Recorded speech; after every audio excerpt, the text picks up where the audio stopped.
Good morning, everybody. Good morning. All right, it's nice to be here with you guys.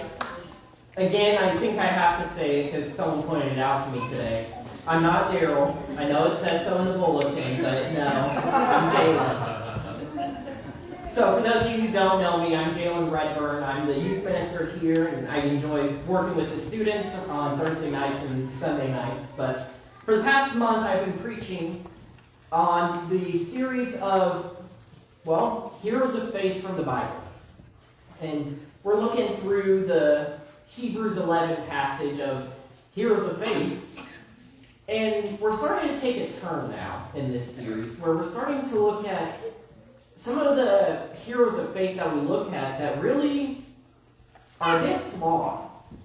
And it seems most fitting to me that when we start talking about some of the flawed heroes of faith that we have, that we start talking with Samson. And Samson, he's one of my favorite characters to talk about in the Bible. He's fun, strong, has a bit of an anger issue. And whenever I was thinking about it, he kind of reminds me of a movie character that I really enjoy watching. This guy's name is Hulk. Strong, has a bit of an anger issue.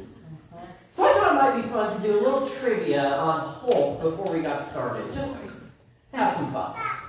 So for Hulk, how many actors do you think have portrayed Hulk/Bruce Banner in live action between movie and TV? 5. All right, so raise your hand for 2. 7, and then 5.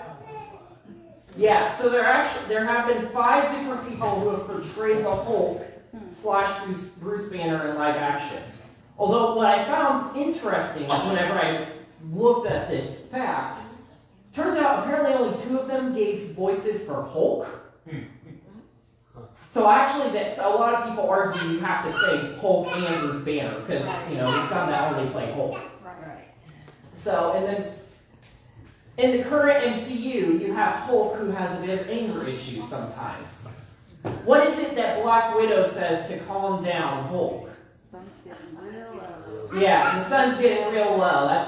It comes into play a lot in some of the later movies. And then this is for comics. But in comics, how much can the Hulk lift? You think he's this really big, strong hero, but how much can he actually lift? Raise your hand if you think it's 150 billion tons? 2,000 tons? 450 million tons. So actually, they say it's 150 billion tons that he can lift. But keep in mind, this is also in the comic books where they change his power set and how much he can lift every other issue. So, the Hulk is a fun character, and so is Samson. And Samson, we're introduced to him in Judges 13 from his birth. And like any interesting character that we find in the Bible, he's born to a mother who's not supposed to be able to give birth to him. You have a lot of different characters in the Bible. Jesus was born to Mary, who was a bit young to be having a child. So you have Samson, he was born to a mother who was barren. And then many other characters. So in Judges 13, we're introduced to Samson in the eyes of his mother. And his mother at this point in his life is wanting to give birth, but sadly cannot. And we find out that Samson is going to be given birth to by his mother, but there's some conditions for Samson. Samson's mother is told that while she is barren, she's going to become pregnant. And whenever she becomes pregnant, she has to avoid wine, not let her son have any haircuts. And we're also told that he's going to be a Nazirite from birth. Nazirite is something that is actually a thing that was introduced in the Old Testament. It's really just someone who's going to be dedicated to God. It's a vow that someone could take, and it was introduced by Moses in Numbers. And there's 3 main things that go with the Nazarite vow. A Nazarite who's following their vow has to abstain from anything from a vineyard. So they can't drink wine, can't drink from any drinks, no grapes, no raisins even. They have to abstain from anything from a vineyard. They can't get their hair cut, because their hair is a symbolic gesture of their devotion to God. And then they're not allowed to touch any dead bodies. Even if their parents died, they're not allowed to touch the dead body of their own mother or father. This is the Nazarite vow that Samson is supposed to follow in his life. And it's supposed to show that he's devoted. And whenever Samson is given birth to by his mother, we see that the Lord has blessed him and the Spirit of the Lord is with him. So in Genesis 14, we catch up with Samson. And very quickly, Samson is in love. Samson thinks he has found a girl that he wants to marry after just meeting her and seeing her off in a distance and not having had a conversation. So Samson's parents are very hesitant because, well, it's a Philistine woman that Samson's fallen in love with. So they decide that they're going to go and walk over to meet this woman and decide if Samson really should marry this woman. But on the way over there, Samson's attacked. Samson's attacked by this big, ferocious lion. But Samson, because of the strength that he has, is able to take care of the lion. Samson's able to tear the lion apart. It says like he might have torn a young goat. But for some reason, he told neither his father or mother. He hid it from them. Samson kills this lion very strongly. Just tears him apart with his hands. But he doesn't tell his parents. Samson ends up catching up with his parents, and it's decided that, hey, this Philistine woman, she looks nice. You can marry her. And after some conversation, they decide that they're going to have the wedding in the future, a couple months later. And a couple months go by, and Samson has to go up to Timnah for the wedding. And on the way to Timnah, as he's walking along the road, walking along the path, he comes across the same path that he walked along. And he comes across the lion. He comes across the lion that he murdered. And inside of the lion is some honey. And if you know the story, you know, well, Samson was apparently hungry and reached into the corpse of that lion that he had killed a couple months prior and ate the honey. Samson takes away the honey, eats it, even gives it to his parents. And by doing that very act, he has just broken one of his one commandments that he agreed to as a Nazarite. He's given 3 rules to follow. 3 simple rules. Don't eat from a vineyard, don't touch any dead corpses, and don't cut your hair. And Samson right here breaks the first one of those rules. But what I find most interesting about this is that it seems like Samson doesn't even care that he broke this rule. He broke his vow. In fact, it seems so much that he doesn't even care, and the fact that he almost mocks God. He almost mocks his devotion to God, and he makes a riddle out of it. We see at the wedding feast, Samson tells this riddle to all of the men there and says, hey, let me make a bet with you. I'm going to tell you a riddle, and if you can figure out the riddle by the end of this week, I'll give you 30 pieces of linen garment and 30 sets of clothes. But if you can't figure it out, then you have to pay me 30 linen and 30 sets of clothes. So that's the bet. And then Samson gives them this riddle that is obviously Samson just talking about how he killed this lion and then ate the honey, breaking his own Nazarite vow. It's almost like he's making a joke of it. He says, Out of the eater, something to eat. Out of the strong, something sweet. And Samson's feeling real good at this point. Because this riddle, it seems hard. What exactly is out of the eater, something to sweet? What does this riddle even mean? What is the answer? And the Philistine men that were at the wedding feast, they couldn't figure it out. For 3 days, these Philistine men, they couldn't give Samson the answer. And it killed him. They wanted to figure out the answer. So bad that they decided they were going to figure out the answer one way or another. And the Philistine men that Samson told this riddle to, they go to Samson's newlywed wife. They go to this wife that Samson has just married and tell her, figure out the riddle for us. Get Samson to tell you the answer to the riddle. Otherwise, we're going to burn down your house. We're going to burn you down. They start to blackmail her. And so Samson's wife, she comes to Samson and she begs her and begs him and begs him. And finally, Samson tells his wife the answer. The wife tells the men the answer to the riddle. And Samson has the men come up to them.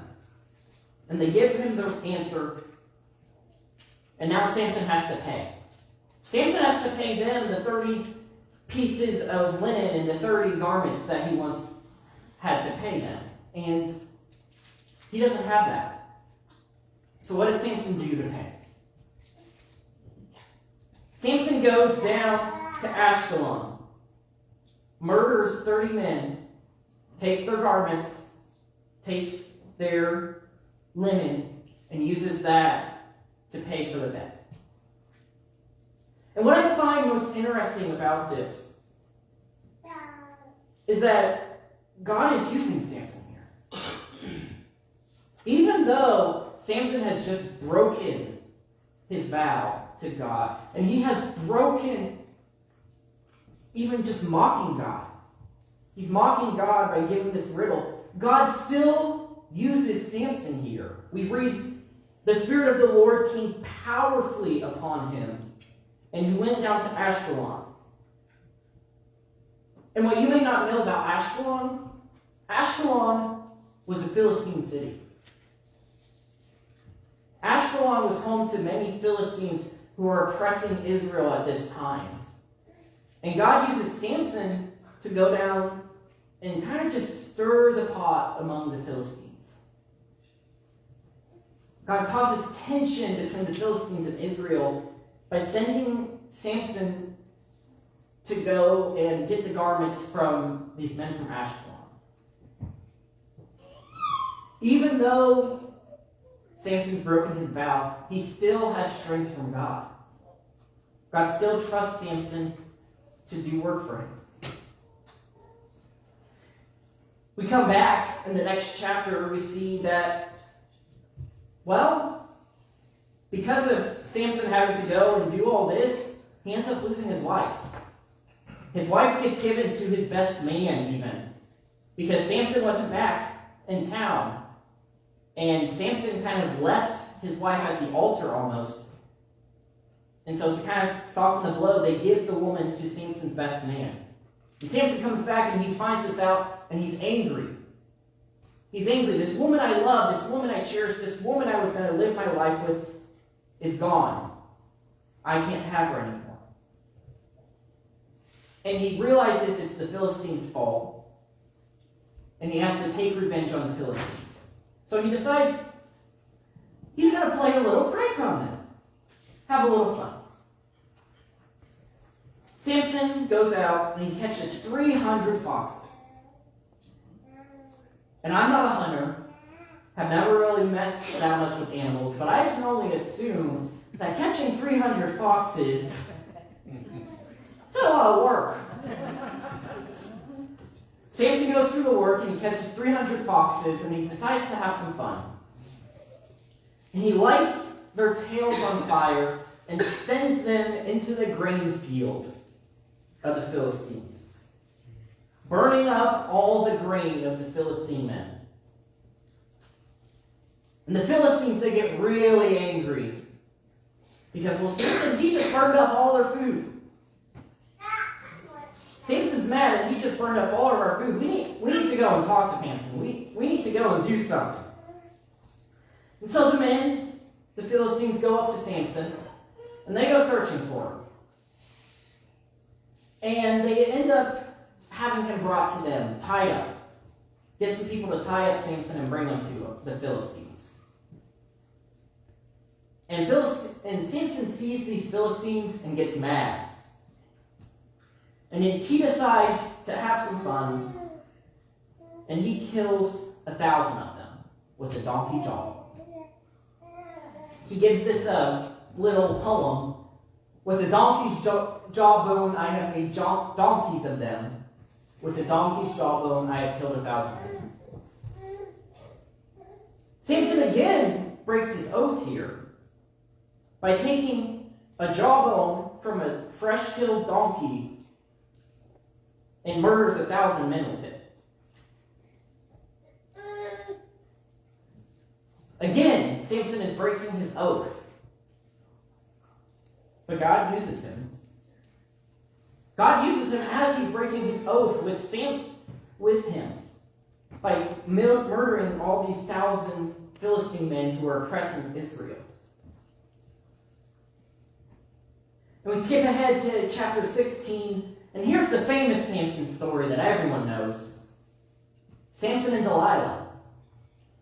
Again, Samson has found this woman that he falls in love with, finds Delilah, and decides that he wants to spend some time with her. The issue is Delilah has been bought off by the Philistines. And Delilah tries to trick Samson into telling him how to get rid of his strength. You're so strong, Samson. How do we make it so that you're not so strong anymore? What would someone have to do to, take you down? And so we read here in chapter 16, tell me the secret of your great strength and how you can be tied up and subdued. And Samson tells her, messing with her, if anyone ties me with 7 fresh bowstrings that have not been dried, I'll become as weak as any man. And so Delilah, while Samson's asleep, does precisely that. Delilah goes out and gets the 7 bowstrings and ties up Samson with the 7 fresh bowstrings while Samson's asleep. Shouts at Samson, wake up, the Philistines are on you. And Samson just breaks it off. Samson just breaks off the bowstrings, showing Delilah, I didn't tell you the truth. And Delilah's like, well, let me try again. So she tries the second time. And Samson this time tells her, tie me with new ropes. And again, same thing happens. Delilah ties up Samson. Samson wakes up, breaks off the ropes, ready to fight. And Delilah tries it a third time. Maybe third time's the charm. Maybe Samson will tell me the truth this time. And again, Samson wakes up, breaks off the things that she was tied up with. Time and time again, Samson lies and just messes with Delilah. Kind of just has some fun with her, telling her, no, here's this, just messing with her. Then finally, after all this, Delilah's upset. Delilah has all this money riding on this. She's like, I can make so much money if you just let this happen. And so she decides she's going to go and whine. She nags and begs at Samson. She cries to Samson, how can you say that you love me if you do this time and time again, if you're lying to me constantly? Delilah nags and prods at Samson for many days until Samson gets sick of it. And Samson tells her in confidence, no razor has ever been on my head. No one's ever cut my hair because I'm a Nazarite dedicated to God. Samson tells Delilah the truth, tells Delilah how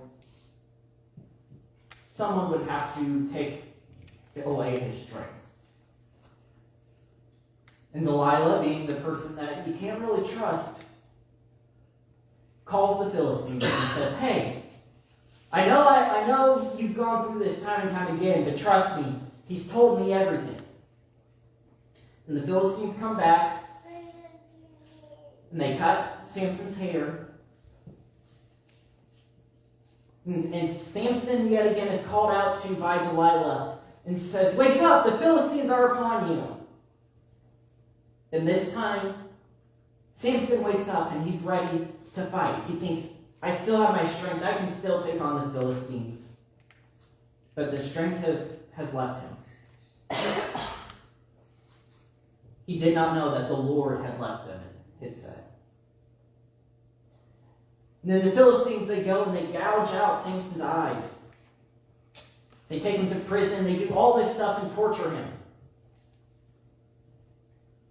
But the hair on his head starts to grow back. We read on to find that Samson, even though he's getting tortured by the Philistines, even though he's gone through all this pain and suffering, he's going to get the last laugh. And the Philistines, they're all excited. Finally, they captured this man who has killed thousands of Philistines' men. Killed 1,000 of them with donkey jawbones. He's done all this terrible things to the Philistines. And the Philistines decide they're going to have some fun with Samson. And they celebrate that they've captured him. And they bring him in front of all of them. And they tell Samson to perform for him. And so Samson does whatever performance they want. And then Samson tells the servant that is with him to move him to where the pillars are that hold the temple. Move him to the load-bearing pillars, just so he can lean on them. And right here we see Samson working to do one last thing for God. To do one last thing to take down the Philistines. We read on, and Samson prays to God. Samson prays to the Lord. Lord, remember me. Please, God, strengthen me just one more time, and let me, with one blow, get revenge on the Philistines for my 2 eyes. And God allows Samson to have strength for one last moment. God gives Samson back his strength for one last moment, and Samson pushes against the 2 pillars right next to him and takes down the temple. Takes down the temple with him in it and kills more Philistine men in that one moment than any other time before. God uses Samson to take out many Philistine leaders, thousands and thousands of Philistine leaders. Even though Samson continually has turned against God.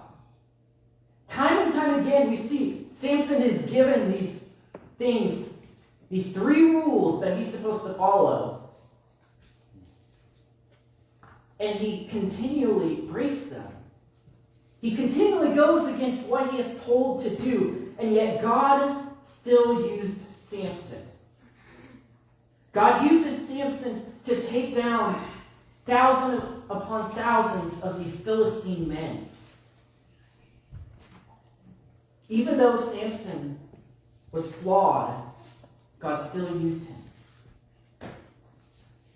Samson was a man who was really flawed. Just doing this quick run-through of his life, we see he was a gambler.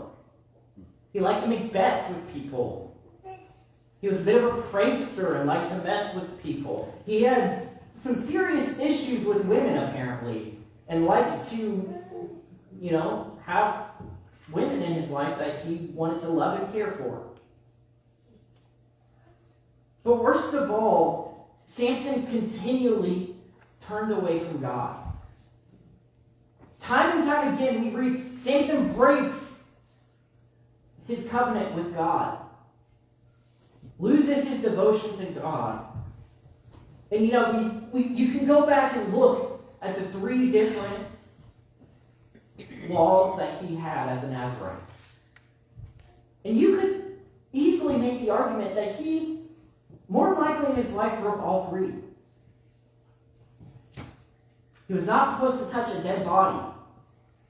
Well, he got some honey out of a lion corpse and killed 1,000 men with a donkey jawbone. He definitely touched a dead body. Not supposed to cut his hair. Well, he told Delilah exactly what was supposed to happen and allowed his hair to be cut. And even the one that is never explicitly stated, you're not supposed to eat or drink from a vineyard. At the very beginning, he's at a wedding feast. And at these wedding feasts that they had in biblical times, there was tons of wine being passed around. And it's very, very likely that at these wedding feasts, Samson probably had a drink or 2 of wine. And we don't know that for sure. But we do know for sure he broke the other 2 of his laws. Time and time again, Samson goes against God. But God still uses Samson. And we may look at ourselves and we think, and I may think, I can't do anything. I'm a very flawed person. I have sins in my life. You may think, I can get really angry sometimes. I might lie. I've done some things in my life that I'm not proud of. God can't use me. But God used Samson, despite Samson continually turning away from him. I look at the story of Samson, and I don't see a story of a man who got caught up in women. I see a story of hope for us. I see a story where continually Samson turns away from God, but God still uses him. And I know there are many times in our lives where we may not feel like God would want to use us that much. We may feel like we're not that great. But God can still use you and me. Even though you may have flaws in your life, God can still use you. Even though you may have done something in your life that you're not proud of, well, God can still use you in that. God still uses people who are flawed. In fact, through the flawed, God uses people the most. If you look throughout all of history, there's only been one person who's ever been perfect. There's only been one person who was not flawed and had flaws and things they did wrong in their life. And that one person did it because he was God. That one person was Jesus. Jesus is the only person who has ever been perfect. But God has used countless others.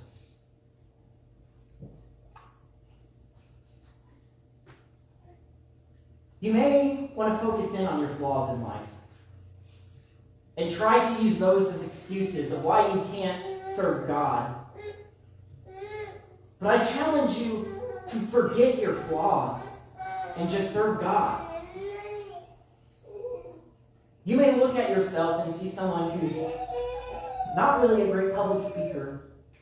Maybe you're someone, you're shy, you don't want to talk to anyone. Just because you have flaws, you have things that you are not proud of, that doesn't mean God can't use you in those flaws. God used Samson, despite the many times he turned around against him. And God can use us too. Today we're going to come to our decision time. And I challenge each and every one of you to look into your life and realize that, you may have stuff in your life that you're not proud of. that doesn't mean you can't serve God. I challenge you to look in at your life and ask yourself, are you serving God? Are you serving God in the things that you do in your life? Or are you letting other things get in your way? What are those things that are getting in your way? Are you too scared? Are you letting your flaws control you? I challenge you that if you have a decision to make today, or if you just like someone to pray with you, come up front and there will be someone here that would love to talk to you. Let's go ahead and pray. Dear God, thank you for this day. I thank you so much for the many blessings that you've given us. Thank you for allowing us to still serve you, even when we might have times of failure. Even when we might be flawed.